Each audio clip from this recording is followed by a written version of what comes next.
네. 예, 학생들도 좀 내려와 있고, 우리 학부모님들 반갑습니다.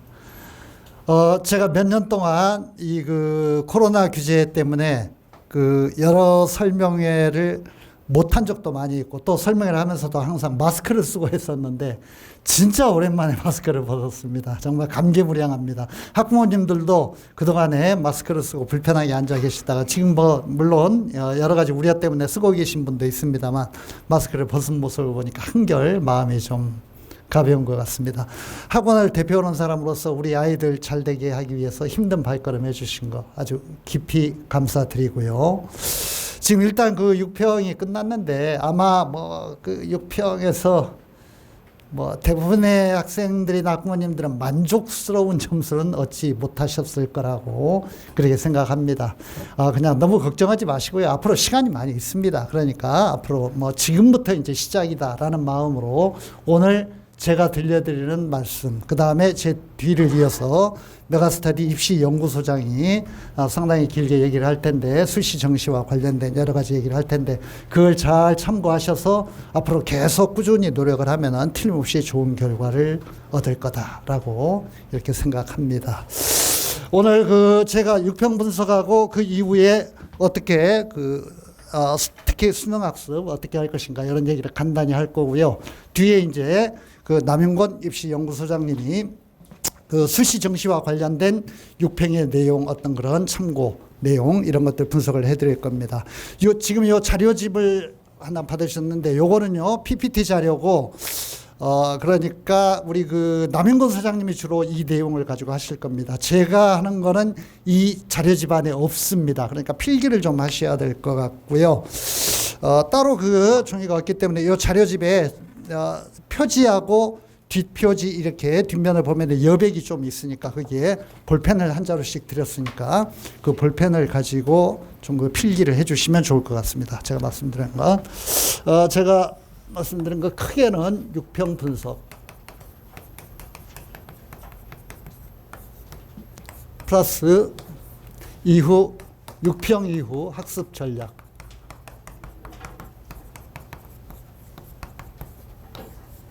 그래가지고 두 가지를 가지고 얘기를 할 거고요. 일단 6평을 간단하게 좀 그냥 자세히 얘기하자면 굉장히 많은 얘기를 길게 해야 되기 때문에 아주 그냥 요점만 추려서 말씀을 드릴 거고, 뒤에 좀 남윤권 소장님이 제가 말씀드린 요점에 대해서 저는 기억할 수 있도록 아주 쉽게 요점만 얘기를 할 거니까 보충 설명이 있으실 거다 이렇게 생각하시면 좋을 것 같습니다. 일단 6평과 관련돼서 응시자 분석을 조금 해야 될 것 같은데, 이 응시자는 보니까 자료집에 자료가 있더군요. 앞에서 이게 페이지가 나와 있지 않아가지고 PPT 자료라 11장째, 10장 정도 됩니다. 페이지가 없어서 죄송한데, 10장 정도 넘기면은요, 10장 정도 넘기면 제목이 2024년 이슈 수험생 수 감소 재수생은 증가. 혹시 찾으셨나요? 이렇게 쭉 넘겨보시면 13장이나 14장. 한번 너희들이 세어봐. 몇 장째냐? 13장째야? 예, 13장째 2024년 이슈 수험생 수 감소 재수생은 증가. 찾으셨습니까? 예, 거기 표를 한번 보시면은요, 2023년 작년도 6월 모평하고 올해 우리 아이들이 본 6월 모평 숫자 비교가 나오고 있는데, 일단 접수 인원 기준으로 볼 때 작년에는 재학생이 고3생이 40만 명 정도 접수를 했는데 올해는 37만 5천 명입니다. 보고 계십니까? 그러니까 벌써 재학생이 2만 5천 명 정도 줄었다는 걸 알 수 있죠. 그리고 이거는 접수 기준입니다. 시험 본 인원이 아닙니다. 실제 시험은 한 6, 7만 명이 안 봐버리거든요. 그러니까 실제 응시 인원은 이제 나중에 평가원이 점수 발표를 할 때 얘기를 할 텐데 아직은 안 나왔습니다. 아마 30만 대 초반 밑에 추정 인원은 30만 7천 명이라고 그렇게 나오고 있습니다. 그리고 오른쪽에 졸업생, 이제 재수생을 중심으로 한 N수생이죠. 그 N수생을 보면은 작년에 6평에서는 7만 6천 명이 접수를 했잖아요. 그런데 그 아래쪽에 올해 6월 모평을 보면 8만 8천 명, 1만 2천 명 정도 늘어난 걸 확인하실 수 있습니다. 확인하셨죠? 그러니까 그걸 보면은 지금 올해 6평에서 응시자는 재학생은 숫자가 상당히 감소하였다. 그 다음에 재수생을 중심으로 한 N수생은 상당히 숫자가 증가하였다라는 걸 알 수 있고, 이 그 N수생 증가는 구평과 실제 수능으로 가면서 계속 더 늘어납니다. 구평, 실수능 계속 증가합니다. 이렇게 볼 때 재학생은 계속 숫자가 줄고 N수생을 비롯한 재수생을 중심으로 하는 N수생은 숫자가 늘어나기 때문에 보나마나 그 결과는 N수생의 아주 강세가 예상된다.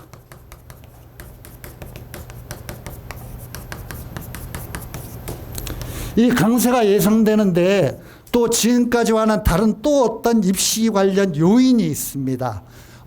우리 이제 6평 볼 정도의 그 고3 학부모님들, 재수생 학부모님들이면 다 아실 것 같은데, 그 입시 공정성 차원에서 15개 대학 기준으로 인서울에 좋은 대학들, 그러니까 스카이라든가 서성한이라든가 중경외시, 동고농숙 이런 어떤 대학 라인까지 15개 대학 기준으로 정시 모집 인원을 대폭 늘렸잖아요. 40%까지. 옛날에는 20몇 %였었는데 40%까지 늘렸습니다.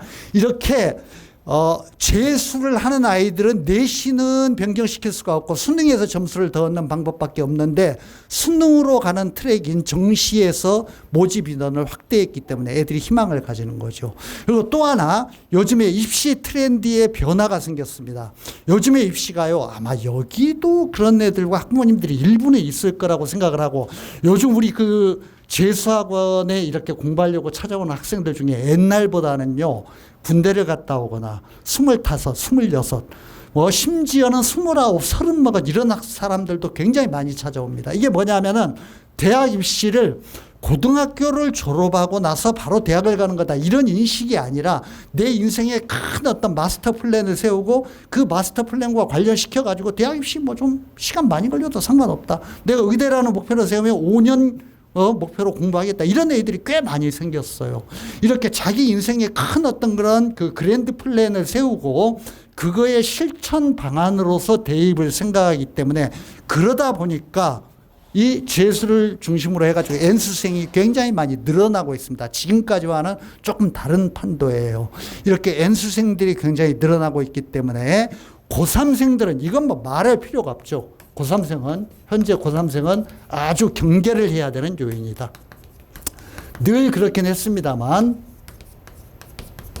이런 어떤 재학생이 줄고 N수생이 늘어나고 있다는 거, 이거는 고3생들에게는 상당히 큰 타격이 될 수 있다는 거, 이런 점을 유의를 해야 될 것 같습니다. 두 번째, 이제 여기서부터는 그 자료집에 없는 내용이기 때문에 좀 필기를 해주시면 좋을 것 같고요. 응시자 분석에서 올해 6평 분석을 해볼 때, 역대 6평이라든가 9평에서는 처음으로 작년 수능에서 이게 조금 나타났습니다만, 놀랍게도 과탐 응시자들이 숫자가 더 많아졌습니다. 사탐 응시자보다. 이게 몇 년 전만 하더라도 사탐 응시자들, 문과생들이 압도적으로 많았거든요. 그런데 과탐 응시자가 더 많아졌다는 거, 이거는 새로운 경향을 보여주는 거고, 이게 이제 암시하는 건 자연계 학생들이 굉장히 많아졌기 때문에 아무래도 자연계학과가 보통 이제 수능 최저 기준에서도 그렇고 보통 문과보다도 1, 2등급 더 낮거든요. 이렇게 허용치를 주는데 자연계에 상당한 강세가 예상된다. 왜냐하면 많기 때문에 애들이, 과탐 응시자들은 자연계 애들이니까. 그래서 큰 트랙으로 볼 때는 자연계 강세가 예상되고, 이것과 아울러서 또 하나 생각할 수 있는 것은, 지금은 이제 이렇게 과탐 응시자들 많은 이유가 뭐냐면 알고 계시겠지만, 과탐을 보고 수학에서 미적이라든가 기하를 본 다음에 문과 쪽의 지원이 얼마든지 가능하거든요. 교차 지원이라고 하죠. 이렇게 교차 지원을 하는 애들이 굉장히 많이 늘어났습니다. 문과에서도 이과 애들을 다 받아주기 때문에 대학에서. 그래서 교차 지원이 굉장히 늘어날 것이다. 교차 지원이 상당히, 이미 이것까지 염두에 두고 수학에서 미적이라든가 기하를 보거나 과탐을 공부하는 애들이 꽤 많이 있기 때문에 교차 지원이 상당히 증가할 것이다. 이게 예측이 되고 있습니다. 자연계 강세가 예상되고 교차 지원이 증가할 것이다. 교차 지원 증가와 관련되어 가지고 하나 굉장히 유의하실 건 뭐냐 하면은, 이건 아직 확정이 되지는 않았는데요. 최근에 대학에서 조사를 해보니까 이과 공부를 하고 수학에서 미적이라든가 기하를 하고 과탐 공부를 한 애들이 문과 쪽의 과들에 지원을 많이 한단 말이야. 그런데 문과 쪽으로 대학을 들어와 가지고 학점을 따거나 대학에서 학습 적응을 하는데 상당히 많은 애로를 겪고 있어. 본래 이과 출신 애들인데 문과 공부를 하려고 하니까. 그래서 학점도 안 좋고 전반적으로 대학 생활에 적응을 못 해요. 그래서 이게 교차 지원을 받아주는 게 이게 바람직한가, 대학 차원에서 이런 고민을 많이 하고 있습니다. 그래서 이미 성균관대 같은 경우는 교차 지원에 대해서 불리한 조건을 걸었어. 이과 애들이 문과 지원을 할 때. 근데 다른 대학들도 지금 검토 중이에요. 그래서 이 교차 지원, 이과생들이 문과를 지원할 때 교차 지원에 대해서 교차 지원 규제 사항을 확인해야 된다. 대학별로 확인. 아직 완전히 발표는 안 되었어요. 그런데 대학별로 이미 성대는 발표했고요.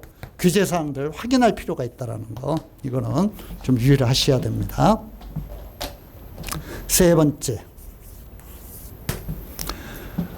이번 그 6평에, 지금 6평에 대해서 말씀드리고 있습니다. 출제 경향.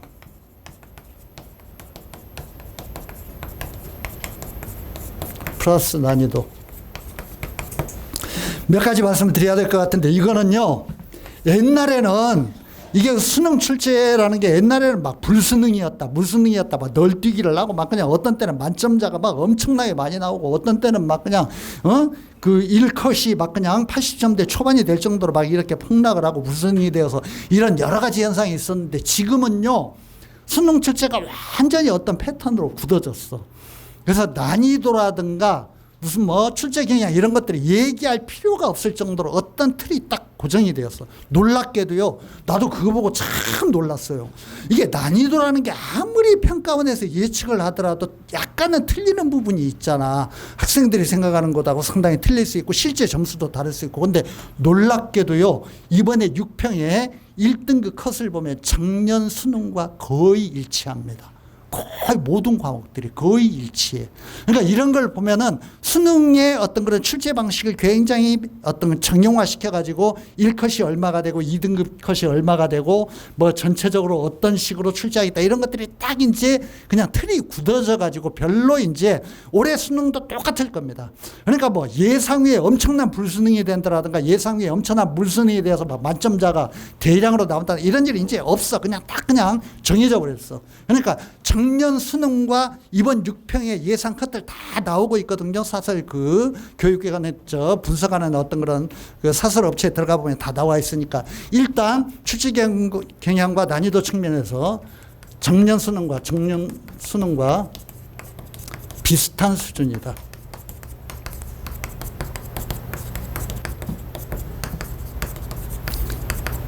이거는 실제 올해 수능에서도 그대로 이어질 겁니다. 그대로 이어질 거고 그냥 과목별로 1점 차이가 있거나 거의 똑같거나 작년 수능하고 물론 이제 국어에서 화작을 선택한 애들은 1컷이 좀 올라가죠. 화작이 쉬우니까 엄매보다도 약간 올라가고 수학에서 확통을 선택한 애들은 약간 1컷이 올라가죠. 저희 미적이라든가 기하 선택한 애들보다도 이거는 뭐 작년하고 비슷한 거고 컷은 대부분 비슷해. 올해는 작년 수능 기준으로 말씀드릴게요. 작년 수능 기준으로 하면은 작년 수능과 거의 동일하고요. 거의 동일하고 미적컷만 1점 정도 내려갔습니다. 작년 수능과 비교할 때 아마 84점. 작년 수능은 85점이었는데 84점. 그러니까 미적이 약간 난이도가 올라갔다. 미적이 조금 난이도가 올라갔다. 그 다음에 생활과 윤리라는 게 뭐 전형적인 암기 과목이고 쉽다라는 인식을 불식시키기 위해서 그랬는지 올해 굉장히 사회탐구에서 생활과 윤리가 상당히 어렵게 출제되었습니다. 탐구 중에서는 제일 어렵게 출제돼서 1컷이 42점 정도. 이걸 보면은 생윤은 조금 어렵게 출제하겠다는 의도. 그동안에 너무 학생들이 만만하게 대하는 과목이라 그런 어떤 인식을 불식시키겠다라는 이런 의도가 드러나는 것 같고요. 미적과 생윤이 조금 어렵게 출제되었는데 이게 실제 수능까지 갈지는 갈지는 모르겠어요. 갈지는 모르겠고 하여튼 어떤 비슷한 패턴으로 점수 컷은 제가 쓰지 않겠습니다. 그거 쓰면 복잡하니까요. 그냥 그 찾아보면 다 나옵니다. 작년 수능하고 똑같아.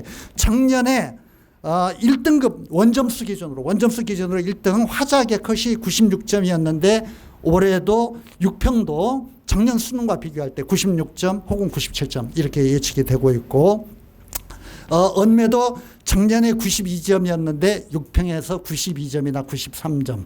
이거 이제 숫자 쓰면 골치 아프니까 제가 그냥 불러드리기만 하는 겁니다. 수학에서 확통도 작년에 89점이었는데 이번에 6평에서는 한 91점. 그러니까 조금 확통은 쉬워졌다고 볼 수 있죠. 그리고 미적이 방금 말씀드린 것처럼 작년 수능에서 85점이었는데 이번 6평에서 84점, 1점 정도 떨어졌고 기하는 88점으로 똑같습니다.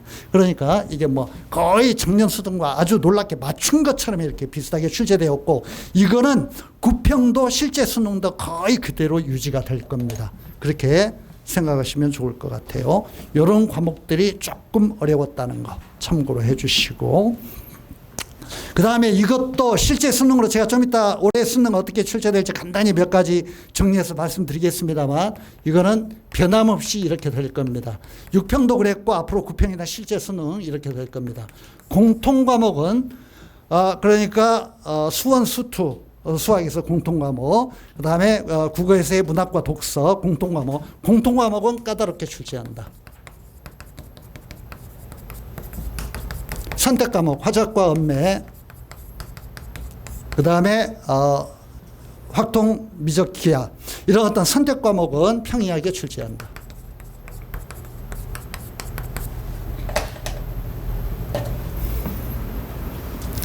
이건 아주 기본 원칙인 것 같아요. 그러니까 어떤 특정 과목에서 공통이 75점이고 선택이 25점인데 이 부분에서 난이도 차이가 너무 많이 나버리면은 이게 이제 큰 어떤 그런 그 입시생들의 불만이라든가 점수 관리에 어떤 그런 여러 가지 문제점 이런 것들 대학 입시에서도 여러 가지 혼란을 불러일으키기 때문에 가능한 한 이쪽은 까다롭지 않게 그리고 이쪽은 뭐 국어에서는 문학과 독서죠. 수학에서는 수원 수투고 이 부분은 모든 학생들이 보기 때문에 여기에 적절한 난이도 배정을 잘 해가지고 까다로운 문제부터 쉬운 문제까지 잘 배정을 해가지고 점수 분포를 고르게 하고 요거는 웬만하면은 크게 요거도 먹지 않게 무난하게 출제하겠다라는 이런 의도가 많이 보입니다. 그래서 공통과목은 까다롭게 출제하고 선택과목은 평이하게 출제한다. 이런 원칙들이 보이고 있고요. 입시에서 그대로 연결이 될 겁니다.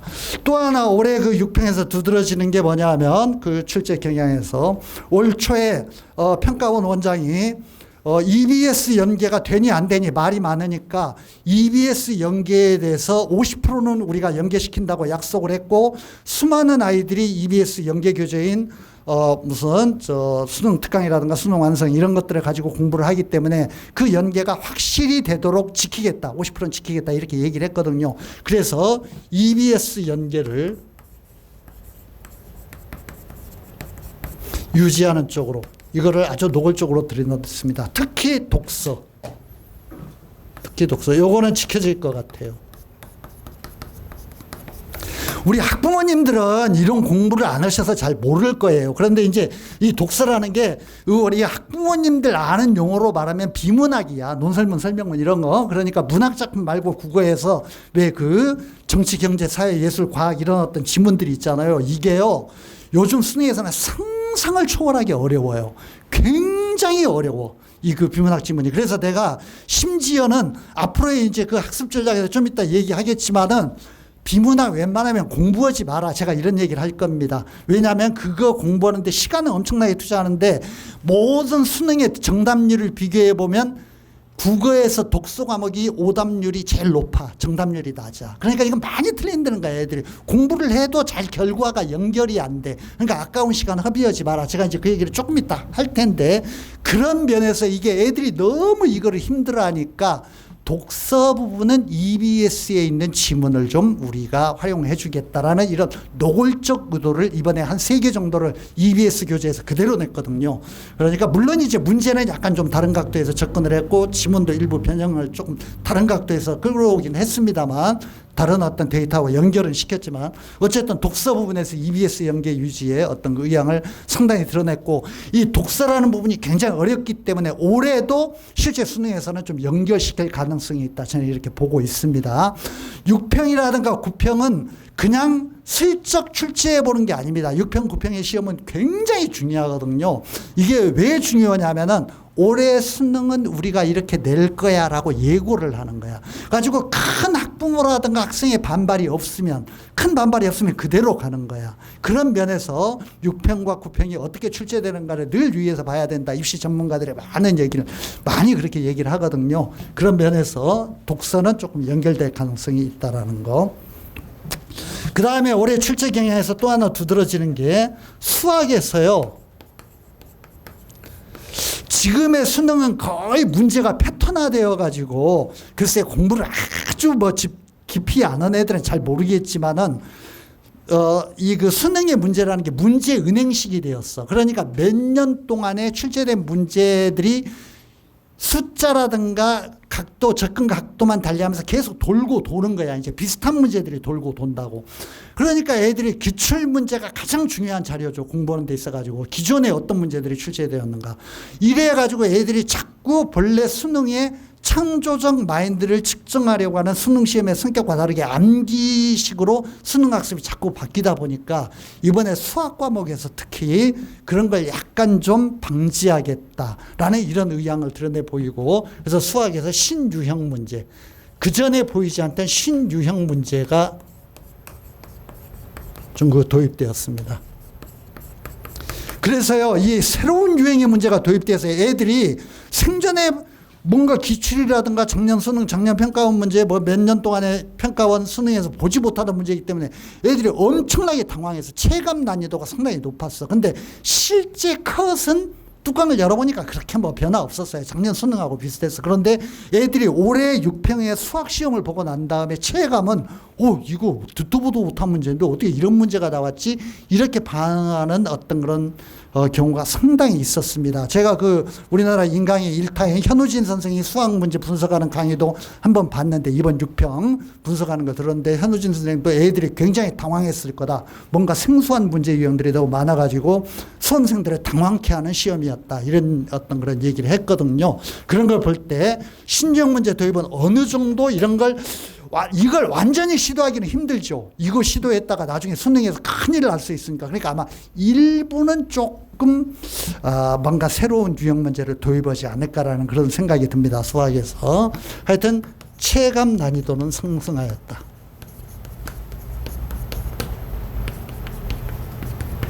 새로운 유형의 문제가 도입되면서 체감 난이도는 상승하였다. 자, 우리가 6평 분석이 중요한 게 아니라요. 이 6평 분석을 바탕으로 해가지고 올해 수능이 어떻게 출제될 것인가. 이게 중요한 거니까 아주 거칠게 올 수능을 수능 출제 예상을 좀 해보도록 하겠습니다. 제가 아까 말씀드렸듯이 수능의 출제 패턴이 거의 어떤 식으로 굳어지고 있기 때문에 원점수 기준으로 1컷이 80점대 중반에서 90점대 초반에 이르는 물론 화작이라든가 확통은 좀 올라가겠지만 90점대 중반까지도 올라가겠지만 이런 식으로 그냥 패턴을 계속 유지할 거다. 그러니까 모든 과목이 올해 수능에서 모든 과목이 적정 난이도를 유지할 것이다. 어려운 문제와 쉬운 문제가 골고루 섞여 있는 적정 난이도를 유지할 것이다. 이렇게 예측해 보면 틀림없을 겁니다. 이거는 그대로 가게 될 것 같아요. 그대로 가게 될 거고 단지 영어는 평이하게 출제될 겁니다. 영어는 절대 불수능, 영어는 절대 어렵게 출제할 수가 없어요. 그건 근본적으로 불가능해. 몇 년 전에 영어가 1등급 90점 이상이 5점 몇 프로가 되었다가 엄청나게 욕을 얻어먹었거든요. 왜냐하면은 영어를 절대평가로 바꾼 이유가 애들이 학습 부담을 줄여주고, 학습 부담을 줄여준다는 건 뭐냐면 조금 열심히 공부하면 1등급 만들어주겠다, 이런 취지로 한 건데, 90점 이상이 4%에 근접하는, 4점 몇 프로에 근접하는 5% 가까이 되면 다른 과목의 1등급과 거의 차이가 없게 되거든. 이러면은 애들이 그러려면 뭐로 절대평가하냐, 이렇게 반발이 나오게 되고, 잘못 출제해가지고 90점 이상이 4%가 안 되는, 1등급이 뭔가 4%가 안 되는 이런 문제가 나오면 입시에 큰 혼선이 일어나고 막 온갖 문제들이 발생하게 된다고. 이런 점 때문에 영어는 어쨌든 작년 수능에서 7.8%였거든요. 7.8%가 1등급이었는데 항상 7, 8, 9 수준에서, 그 프로 수준에서 1등급이 나오도록, 90점 이상이 그 정도 나오도록 출제를 합니다. 그러니까 영어는 근본적으로 어렵게 출제할 수가 없는 과목이야. 아주 근본적인 성격이 그래요. 그래서 영어는 평이하게 한 8%, 9% 만점자가, 1등급이 나오는 그런 어떤 출제가 예상이 된다라는 거. 두 번째, 요즘은 수능이 이렇게 굳어져 있는데요. 모든 과목의 적정 난이도를 유지한다는 건 이건 무슨 개념이냐. 기본 문제, 어떤 학생도 풀 수 있는 기본 문제를 쭉 주고 난 다음에 상당히 어려운 중킬러 문항이라든가 킬러 문항을 일정 비율로 항상 섞어. 알았죠? 이렇게 해가지고 만점을 방지한다고. 그러니까 절대 만점자는 나오지 않도록 이런 식으로 대부분의 애들이 맞추기 힘든 그런 문제를 꼭 넣게 된다는 거. 이런 식으로 문제 구성을 합니다. 그렇게 해가지고 컷을 떨어뜨리는 거야. 그러니까 킬러 문항은 반드시 포함된다. 어떤 과목이든. 수학만 그런 게 아니라 모든 과목들이 이런 정신을 가지고 있습니다. 그래서 킬러 문항은 반드시 포함된다.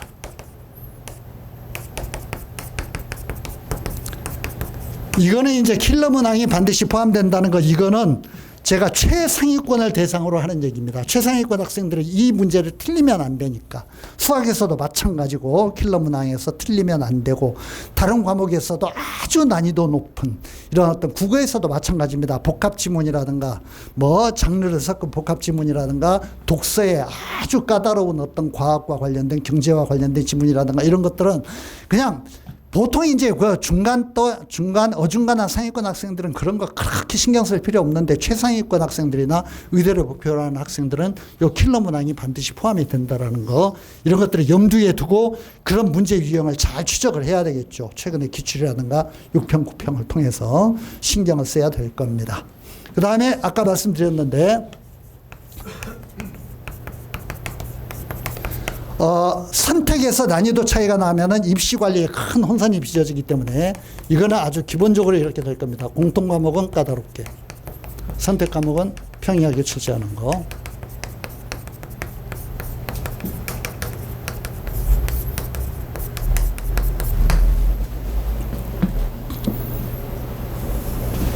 그 다음에 아까 말씀드린 건데 다시 한번 기억을 하시기 위해서 정리해 드리겠습니다. EBS 연계 비율 유지한다.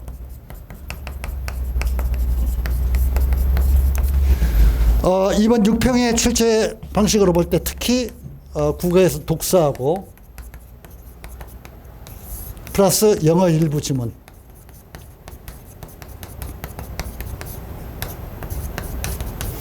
영어 일부 지문은 EBS 연계를 확실히 할 것이라는 거, 이런 것들을 예측해 볼 수 있습니다.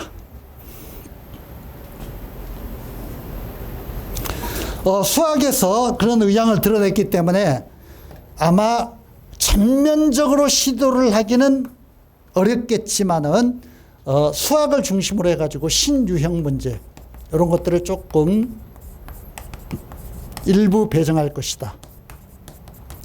그러니까 6평과 9평에서 나온 신유형 문제, 이런 것들을 잘 분석하고 대비를 할 필요가 있습니다. 신유형 문제 일부 배정, 특히 수학 중심으로.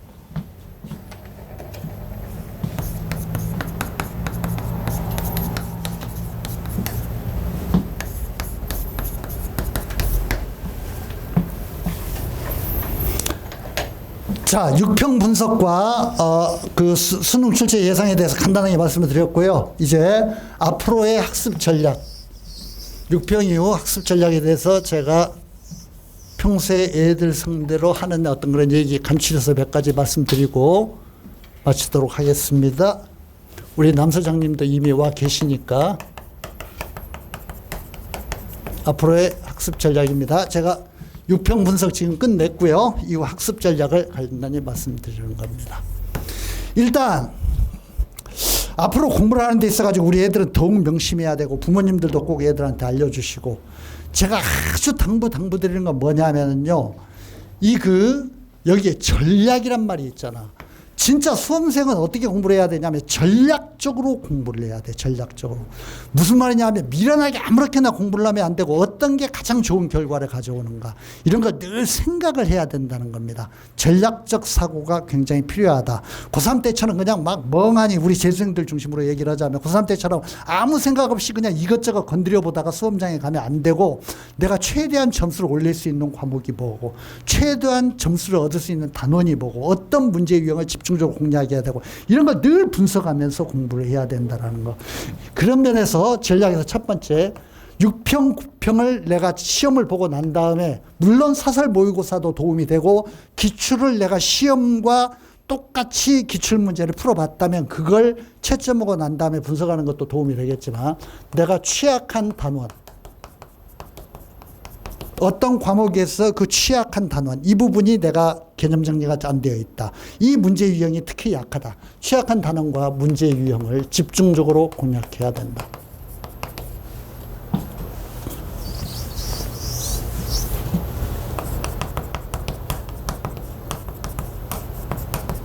이 공략을 하는 데 있어서는 6평, 9평의 분석이 아주 중요하다. 6평, 9평을 내가 보고 난 다음에 내가 어디에서 틀렸고 뭘 잘 모르고 있고 이런 문제 유형에 적응을 못하고 있고 이런 것들을 9평 분석이 중요하다는 거.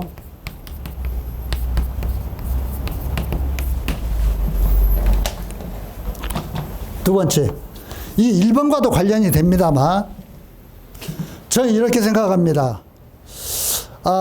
수능 가령 해마다 한두 명씩 수능 원점수로 만점자들이 나오죠. 나는 이런 생각을 하는데요. 그 수능 만점자들이 수능 전체 다 맞은 애들이 우리 학원에서도 몇 년 전에 꽤 오래전에 만점자가 한번 나온 적이 있는데 믿기 힘들겠지만 여기서 공부해가지고 만점자도 있었어. 내가 정신교육할 때 얘기했었잖아. 이선재라고. 예. 우리 학원에서 공부해서 수능 원점수로 퍼펙트 만점을 맞은 애도 있어. 무슨 시립 때 떨어지고 우리 학원에서 1년 재수해가지고 만점을 맞았다고. 대단하지. 너희도 가능해. 알았지? 너희도 가능하다고. 그런데 저는 이런 생각을 하는데 수능 만점 맞은 학생이요. 나는 고등학교 과정에서 나오는 모든 학습 컨텐츠 다 공부했어. 무슨 문제든지 다 나오라고 그래. 어떤 응용을 하든 문제든 나는 아무 상관없어. 모든 문제 다 풀 수 있어. 전부 다 맞출 수 있어. 이런 애 있을까요? 만점 맞는 애도 불안에 떨면서 내가 모르는 거 나오면 어떡하지? 틀리면 어떡하지? 이런 어떤 긴장감을 가지고 수험장에 간다고. 모든 수험생이 다 똑같아. 모든 수험생이. 제가 무슨 얘기 하려고 그러냐면은 완벽하게 수험 공부를 다 마치고 완벽하게 수능 공부를 다 하고 시험장에 가는 건 불가능하고 어떤 학생도 그렇게 못한다는 거야. 알았죠? 이건 뒤집어 말하면 뭘 뜻하냐? 할 수 있는 걸 하고 가는 거야. 못하는 건 어쩔 수 없는 거고 할 수 있는 걸 하고 가는 거라고. 알았죠? 그러니까 막 무한히 욕심을 내가지고 모든 걸 다 하겠다. 이거는 근본적으로 불가능하거니와 그렇게 목표를 세우는 것 자체가 잘못된 거라고. 현실적으로 접근해야 돼. 내가 얘기했잖아. 전략적으로 접근해야 된다. 전략적으로. 그러면 어떻게 하냐. 그 전략적 접근에서 제일 중요한 게 효율적인 학습을 해야 된다. 지향해야 되고 비효율적인 학습은 버려야 된다.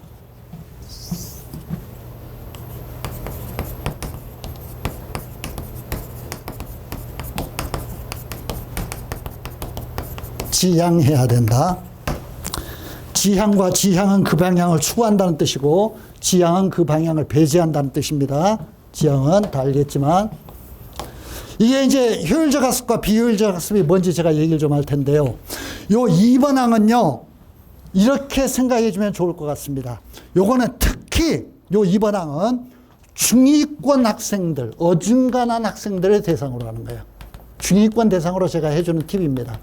상위권은 여기에 해당이 안 될 수도 있어. 상위권 학생은 어차피 학습이라는 게 효율이든 비효율이든 상위권 학생은 자기의 약점 보강 학습이죠. 내가 뭐가 부족하다. 이런 문제 유형이 부족하다. 이런 걸 알기 때문에 이런 약점 보강 학습을 하는 거야. 그런데 중위권은 약점이 너무 많잖아. 약점이 너무 많으니까 어떤 걸 공부해야 될지 알 수가 없잖아. 그러니까 이걸 말하자면 어떻게 전략적으로 사고하는 게 필요하냐 제가 이 얘기를 해주는 겁니다. 일단은 효율적인 학습을 하는 데 있어서 가장 중요한 건 뭐냐면 내가 점수를 제일 잘 올릴 수 있는 과목에 집중해야 돼. 그렇잖아. 해봤자 점수가 안 오르는 거, 내가 능력이 안 되는 거, 잘 이해가 안 되는 거 이런 거 해봐야 맨날 그거 붙들고 늘어져 봐야 점수도 안 오르는데 뭐로 그걸 하냐고. 그러니까 점수 내가 잘하는 과목, 상승 가능성이 높은 과목에 집중해야 돼. 이게 가능성이 높은 과목.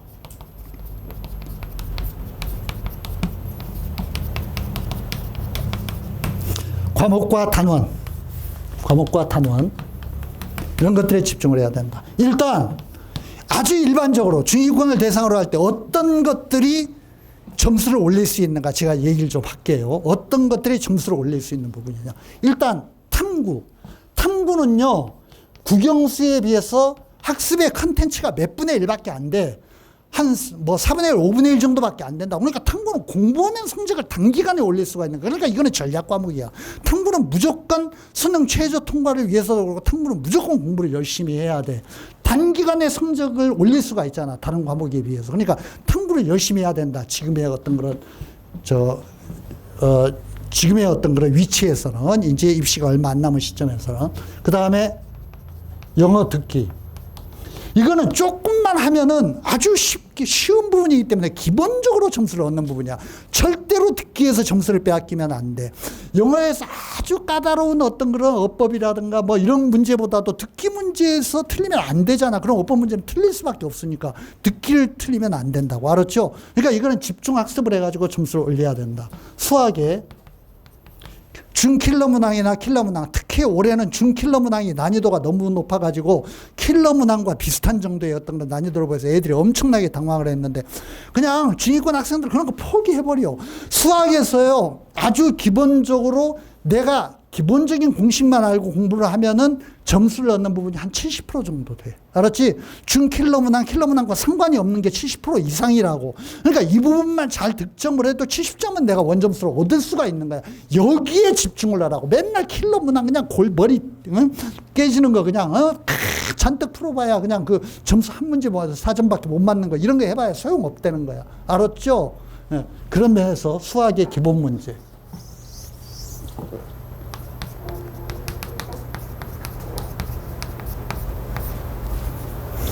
그 다음에 국어에서는 문학. 독서보다도 문학. 문학은 작품이 정해져 있잖아. 나오는 지문이 정해져 있는 거라고. 작품이 정해져 있는 거라고. EBS 연결하든가 조금 더 문학 교과서와 관련된 좀 더 확장된 작품을 공부하면 그 범위에서 나오는 거야. 정답률을 비교해보면 독서 쪽보다도 문학이 훨씬 더 정답률이 높아요. 알았죠? 그러니까 이건 뭐냐. 문학을 공부하면 맞을 확률이 크다는 거야. 독서를 공부하는 것보다. 알았죠? 그러니까 이런 것들을 놓치면 안 되고 이런 것들을 집중적으로 뭔가 그 학습 시간을 할애해서 공부를 해야 된다는 거. 중위권 학생들 대상으로 제가 얘기하는 겁니다. 비효율적인 학습은 뭐냐. 내가 능력이 안 되는 거. 그냥 어려운 과목. 개인적으로 맞지 않는 과목.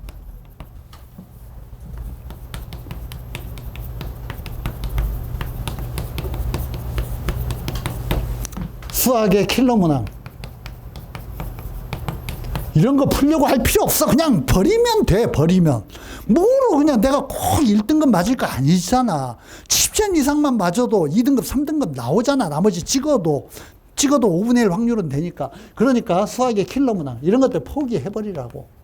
수학의 킬러 문항, 개인적으로 맞지 않는 과목. 이런 것들 공부할 필요가 없다. 국어에서 이거 명심하세요. 독서인데 EBS와 연계되지 않은 독서. EBS 비연계 독서 지문. 이런 거 시간 낭비만 해. EBS와 연계되는 건 철저하게 공부해야지. 근데 EBS와 연계되지 않는 지금 한도 끝도 없어. 그냥 엄청나게 어려운 지문들 맨날 그냥 그 지문 자체가 무슨 말인지 이해도 잘 되지 않는 이런 지문들 읽고 있을 필요 없다고. 과감하게 버려버려. 그냥 이런 거 정답률이 너무 낮다고 독서는 보면은. 그러니까 이런 것들에 시간 쓰지 말고 문학을 중심으로 공부하는 게 더 필요할 것 같다라는 거. 이런 효율적인 학습을 좀 해줬으면 좋겠다 하는 거 얘기를 드립니다. 지금 그 학습 전략에서 내가 취약한 단원과 문제 유형 집중 공략하라. 그 다음에 점수 상승이 높은 단원과 과목들.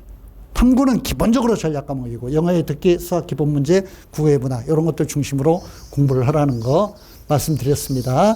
세 번째, 지금 학습 전략 얘기하고 있습니다. 세 번째,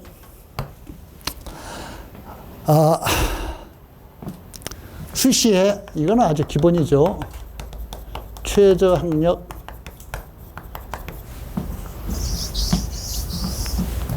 조건 관련 과목은 학습 시간을 업시켜야 된다.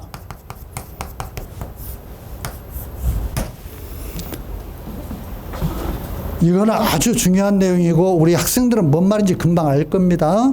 그러니까 통합해가지고 내가 최종적으로 수능 시험을 보고 난 다음에 얻은 등급과 얻은 표점과 얻은 백분위가 똑같다고 하더라도 보세요. 3, 3, 3, 3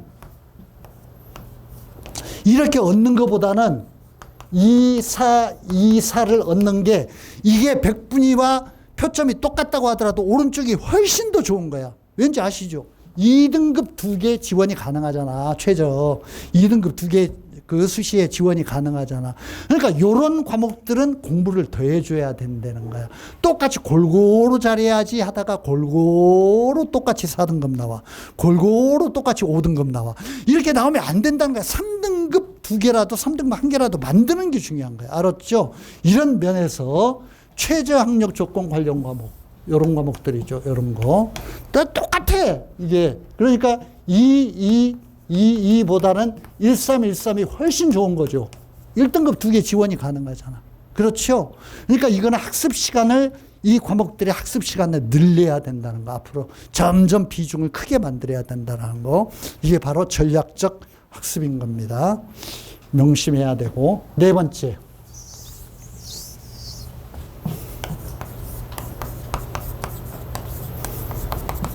EBS 연계교재, 수능 완성, 수능 특강 완벽하게 정리해야 된다.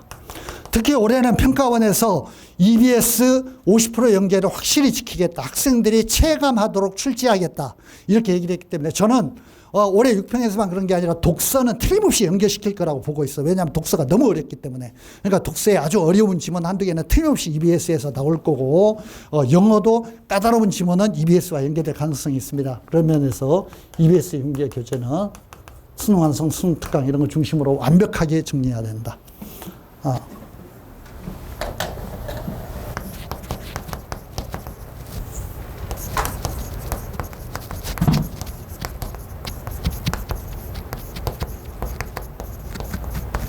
국어의 독서와 영어 독해 지문.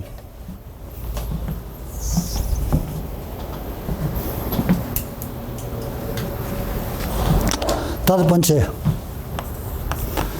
부모님들 이거 명심해 주시고요. 우리 학생들도 내가 원장으로서 여러분에게 당부하는 내용이니까 마지막 이거 참 중요해. 일단 지금은 수능이 문제 은행식이 되었기 때문에 올해 약간 심리형 문제가 수학을 중심으로 영어 일부, 수학 일부에 심리형 문제 도입되었다 하더라도 기본적으로 수능은 기존에 출제되었던 문제 유형을 반복 출제하는 거예요. 약간 바꿔가지고. 알았죠? 그런 면에서 스님들이 맨날 얘기하잖아. 가장 중요한 학습 자료가 뭐냐면은 기출문제지.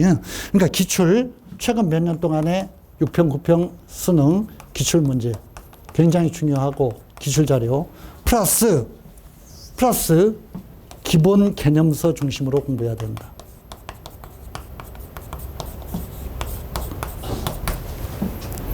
이거 참 명심해야 돼.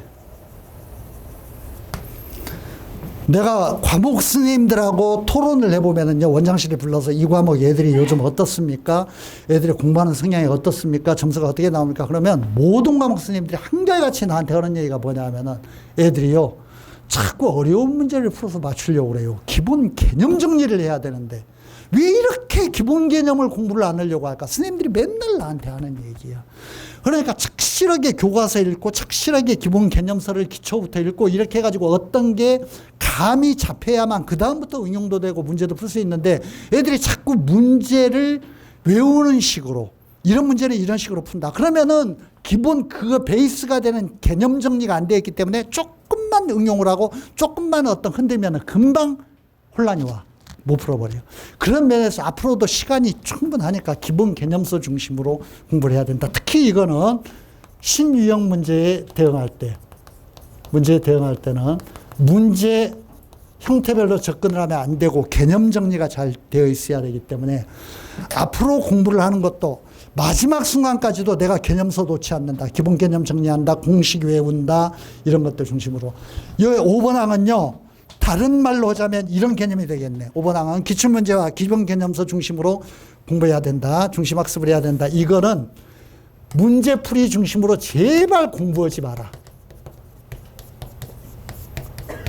문제풀이 중심학습 아주 좋지 않다. 좋지 않다. 근데요, 내가 이렇게 당부를 해도 애들이 참 문제풀이 중심으로 공부하는 애들이 너무 많아. 우리 좀 있으면 이제 7월 달부터 2학기 들어갑니다만 2학기 때도요, 보통 학원들이 2학기에 들어가면은 문제풀이 코스라고 얘기들을 많이 합니다. 이게 참 학생이나 학부모들이 오해하는데 문제풀이 코스라고 해서 문제만 푸는 거 전혀 아니야. 그리고 더욱더 우리 학원 같은 경우는 내가 개념학습 중심으로 학습을 하고 개념학습의 비중을 늘리라고 스님들에게 계속 강요하거든요. 그래서 그런 어떤 원리학습, 개념학습이 2학기에도 끊임없이 반복돼. 애들이요, 불안하니까 자꾸 문제를 풀어서 자기 점수를 확인하려고 그래. 문제를 풀어서. 그래가지고 기출문제라든가 모의고사 문제라든가 사설 모의고사 문제라든가 이런 거 갖다 놓고 자꾸 문제를 풀어. 알지도 못하면서 문제를 풀고 심지어는 찍고 난 다음에 몇 점인지 맞춰와. 아니 그게 무슨 저 공부가 되냐고. 맨날 똑같이 거기서 이제 첫 바퀴 도는 거야. 근데 혹시라도 그러다가 운 좋게 잘 찍혀서 몇 점 더 나오면 내가 공부 좀 했나 보다. 이 불안하니까 불안한 심리를 달래려고 자꾸 이런 식으로 공부를 하는데 그런 거 아무 소용없어. 그렇게 문제 풀어봐야. 아니 찍어가지고 몇 점 맞았는지 세는 게 뭔 도움이 되냐고. 근데 애들이 불안하니까 자꾸 그런 어떤 확인을 해보려고 그래요. 그런 면에서 남은 기간 더욱더 기본 개념과 기출 중심으로 공부를 해야 된다. 마지막으로 한 가지만 말씀드리고 끝내도록 하겠습니다. 부모님들이나 우리 학생들은 알고 있을 거고 부모님들은 이 말을 들으면 조금 충격받으시겠지만 앞으로 우리 아이들의 성적은 전체적인 어떤 그걸로 볼 때 6평보다는 9평으로 가면서 성적이 떨어지고 9평보다는 실제 수능으로 가면서 성적이 더 떨어집니다. 이거는 전체의 그런 어떤 그 표준 집단으로 할 때. 그거는 본래 그렇게 돼 있어요. 왜냐하면은 지금은 등장하지 않던 N수생들이 9평에 더 많이 등장하고 지금은 9평까지 등장하지 않던 N수생들이 실수능에 더 많이 들어와. 그러니까 수능은 뒤로 진행하면서 실제 수능으로 가면서 계속 상위권을 차지하는 안 보이던 애들이 등장하고 밑에 하위권 8, 9등급 받쳐주던 애들이 자꾸 빠져. 이러면서 점점 내 등급은 떨어지게 되니까 본래 그런 거야. 수능 학습의 패턴이 그런 식으로 진행이 되는 겁니다. 그런 면에서 앞으로도 성적의 변화가 굉장히 큰데 제가 방금 말씀드린 거 정리하자면은 큰 틀에서 보자면은 상승자보다 하락자가 더 많다. 특히 재학생 중심으로. 하락자가 더 많이 발생한다.